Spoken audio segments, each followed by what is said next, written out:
नमस्कार, Amar Ujala the bonus में आपका बहुत बहुत स्वागत है। मैं हूं आपका दोस्त हर्ष शर्मा। भारत का ऑटो कंपोनेंट सेक्टर अब सिर्फ गाड़ियों के लिए पार्ट्स बनाने वाला जो इंडस्ट्री है वो नहीं रह गई है, बल्कि पिछले कुछ सालों में इस सेक्टर की तस्वीर तेजी से बदल रही है।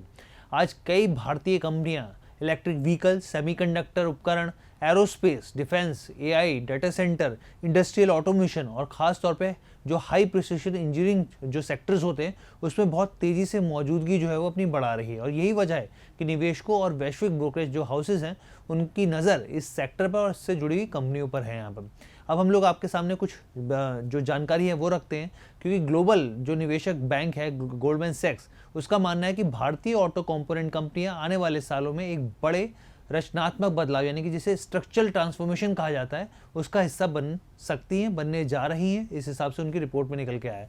इसके पीछे कई बड़े कारण हैं। पहला, दुनिया भर की कंपनियां अब सप्लाई चेन को चीन पर निर्भरता के हिसाब से नहीं देखती, बल्कि उसके बाहर निकलते हुए चाइना +1 की जो है वो रणनीति अपना रही है। दूसरा, भारत में मैन्युफैक्चरिंग जो इकोसिस्टम है वो लगातार जो है वो मजबूत हो रहा है यहाँ पर। और तीसरी इंपॉर्टेंट बात यहाँ पे क्या है कि एक्सपोर्ट के हिसाब से अगर आप देखेंगे तो नए अवसर खुल रहे हैं। चौथी इंपॉर्टेंट चीज़ यहाँ पे ईवी हो, चाहे डिफेंस हो, एरोस्पेस हो या फिर डाटा सेंटर हो, जैसे तमाम जो सेक्टर्स हैं उनकी मांग तेजी से बढ़ रही है। इस थीम को ध्यान में रखते हुए गोल्डमैन सैक्स ने 4 भारतीय कंपनियों पर खास तौर पर फोकस किया और यहाँ पे भरोसा जताया है। तो आइए पूरा एक्सप्लेन करते हैं, आपको समझाते हैं यहाँ पे कि कौन सी कंपनी है, किस तरीके का बिजनेस मॉडल है, यहाँ पे निवेशकों के लिए क्यों आकर्षक ये बनता चला जा रहा है। सबसे पहला शेयर जो निकल के आ रहा है वो नाम है सनसेरा इंजीनियरिंग का। प्रिसीजन इंजीनियरिंग की मजबूत कहानी जो है ये कंपनी कहती है यहाँ पे। गोल्डमैन सैक्स के मुताबिक उनका जो पसंदीदा पिक है, ये स्टॉक का नाम निकल के आता है, सबसे पहले लिस्ट में उन्होंने इसी को शामिल किया। ब्रोकरेज ने इस शेयर के ऊपर 4130 के टारगेट्स दिए हैं, यानी कि जो मौजूदा भाव है उससे 30% के आसपास की अपसाइड जो है वो साफ तौर पर दिख रही है। अब आप एक एक करके इनकी तमाम कंपनियों के बारे में जो है यहाँ पर बारीकी से विश्लेषण करते हैं। सनसेरा जो है उसका मुख्य रूप से जो बिजनेस है वो ऑटोमोबाइल कंपोनेंट मैन्युफैक्चरिंग के तौर पर जानी जाती है, लेकिन अब कंपनी का जो फोकस है वो तेज़ी से हाई वैल्यू इंजीनियरिंग सेगमेंट्स की तरफ बढ़ रहा है।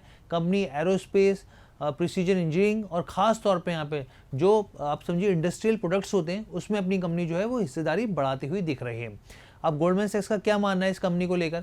अब आप ये समझिए कि उनका कहना है कि जो वैश्विक कंपनियां हैं अब भारत से जो खास तौर पे सोर्सिंग करा रही है यहाँ पे, यानी कि सामान वहाँ से मंगवा रही है यहाँ पे, और ये सीधा फायदा जो है सनसेरा को मिल सकता है। इसके अलावा यहाँ पे हीरो मोटोकॉर्प की बात करें या फिर होंडा जैसे जो बड़े ग्राहक हैं वो लगातार कंपनी से जो है यहाँ पर जुड़े हुए हैं, जिससे कंपनी की आय है, जो कमाई है उसमें स्टेबिलिटी आती हुई दिख रही है।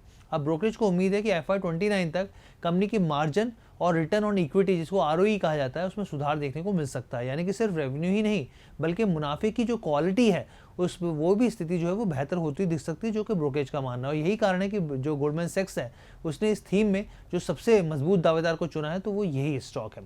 आगे बढ़ते हैं हम लोग, दूसरे स्टॉक की बात करते हैं, क्राफ्टमैन ऑटोमेशन की। AI, डाटा सेंटर और EV का डबल फायदा जो है इस हिसाब से स्टॉक के हिसाब से देख सकते हैं आप।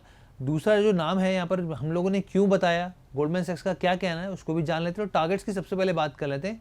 11,600 तक के टारगेट्स दिए जा रहे हैं। मौजूदा भाव से 18 से 20% की अपसाइड जो है वो इनको दिख रही है। क्यों दिख रही है वो आपके सामने समझा देते हैं। देखिए, क्राफ्टमैन के हिसाब से अगर आप बात करें तो कंपनी जो है उसकी सबसे बड़ी ताकत क्या है, उसकी इंजीनियरिंग मैन्युफैक्चरिंग क्षमता है, कैपेसिटी है। Company high horse power engine block और एल्यूमिनियम कास्टिंग जैसे क्षेत्रों में जो है खासतौर पे उनकी कंपनी की जो है वो मौजूदगी है, प्रेजेंस है यहाँ पे। AI डाटा सेंटर की बढ़ती मांग कंपनी के लिए काफ़ी बड़ा अवसर के तौर पे देखी जा रही है। यहाँ पे कई सारे ब्रोकरेजेस का मानना है डाटा सेंटर को लगातार बिजली की ज़रूरत होती है और बैकअप पावर सिस्टम में इस्तेमाल होने वाले इंजन कंपोनेंट्स की मांग जो है वो लगातार बढ़ रही है। और क्राफ्टमैन जो है वो इसी सेक्टर से, इसी स्पेसिफिकली बिजनेस से यहाँ पर आता है। इसके अलावा भी अगर आप देखेंगे तो EV इंडस्ट्री में जो आप देखेंगे जो बेसिकली जो व्हीकल है, जो हल्के व्हीकल्स होते हैं उनको बनाने के लिए एल्यूमिनियम कंपोनेंट का इस्तेमाल जो है वो बढ़ रहा है। कंपनी की जो एल्यूमिनियम कॉस्टिंग है, अगर जो एक्सपर्ट्स के हिसाब से देखें तो वहाँ पर जो है कंपनी को बड़ा फायदा होता हुआ दिख रहा है। अब गोल्डमैन सैक्स ने क्या कहा यहाँ पे, एक और चीज़ समझिए यहाँ पे। गोल्डमैन सैक्स का मानना है यहाँ पर कि जिस तरीके से दूसरी कंपनियां इस कंपनी के साथ जुड़ रही हैं, जिससे कंपनी का बिजनेस मॉडल और ज़्यादा एफिशिएंट होता हुआ दिख रहा है, उससे आने वाले दिनों में कंपनी के ऑपरेटिंग प्रॉफिट जो है वो बढ़ते हुए दिख सकते हैं, मार्जिन में सुधार हो सकता है और अर्निंग पर शेयर जो है वो और बेहतर होता हुआ दिख सकता है। तीसरा स्टॉक यहाँ पर इस लिस्ट में निकल के आ रहा है संवर्धना मदरसन। अगर आप देखेंगे यहाँ पे ग्लोबल डाइवर्सिफिकेशन इस कंपनी में देखने को मिलेगा और यही इस कंपनी की ताकत है। कैसे आगे की चीज़ें हम लोग समझते हैं, ब्रोकरेज ने क्या टारगेट्स दिए मैं आपको बताता हूँ। गोल्डमैन सैक्स ने इस शेयर के ऊपर 148 रुपये के टारगेट्स यहाँ पर दे दिए हैं।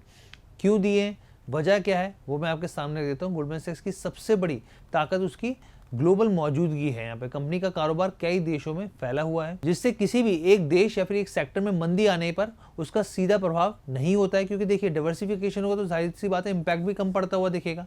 ऑटो सेक्टर में मजबूत पकड़ के अलावा कंपनी का अगर आप देखेंगे तो एरोस्पेस, डिफेंस, कंज्यूमर इलेक्ट्रॉनिक्स जैसे सेक्टर्स में काफ़ी विस्तार है, और यही डाइवर्सिफिकेशन जो है कंपनी के लिए एक लंबे समय में फायदेमंद साबित हो सकता है, जो कि रिपोर्ट्स कह रहे हैं। यहाँ पे मदरसन की एक और खासियत है यहाँ पे। अब आप कहेंगे वो क्या खासियत है, तो देखिए मैं आपको बताऊं यहाँ पे कि अगर आप देखेंगे कंपनी के तो डिस्ट्रेस्ड एसेट्स का कंपनी जो है वो अधिग्रहण करती है और उसे उस प्रॉफिटेबिलिटी में मिलाती है, यानी कि जो नुकसान वाली चीज़ें हैं उसको खरीदो और उसको प्रॉफिटेबिलिटी में लाओ। कंपनी की अगर आप देखेंगे बैकग्राउंड तो यहाँ पर कंपनी ने बहुत सारे ऐसे अधिग्रहण किए और उसके बाद उसको एक मजबूत स्थिति में वो कंपनी लेती हुई देखने को मिली है, उसको बढ़ाते हुए देखने को मिली है। हालांकि गोल्डमैन सैक्स के अगर टारगेट्स के हिसाब से देखें तो शेयर में अगर आप शॉर्ट टर्म के हिसाब से देखेंगे तो अपसाइड नहीं दिख रही है, लेकिन कंपनी की अगर लॉन्ग स्टेबिलिटी के हिसाब से देखेंगे, आय के हिसाब से देखेंगे, बिजनेस मॉडल के हिसाब से देखेंगे तो लॉन्ग टर्म के हिसाब से इनको काफ़ी ज़्यादा आकर्षक लग रहा है।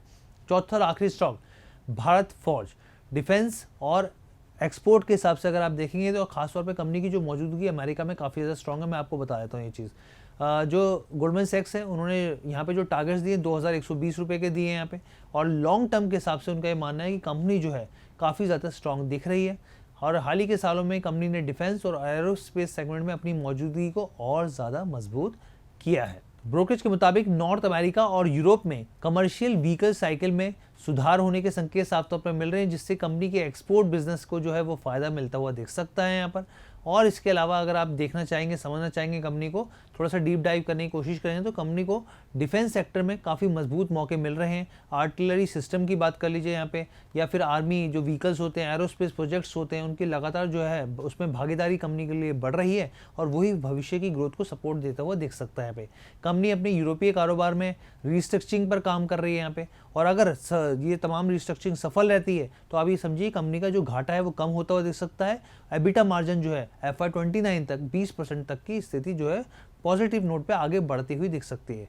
हालांकि देखिए बहुत सारी चीज़ें जो होती हैं, इस चीज़ को आप ज़रूर ध्यान रखिए, सिचुएशन के हिसाब से जो है डिपेंड करती हैं।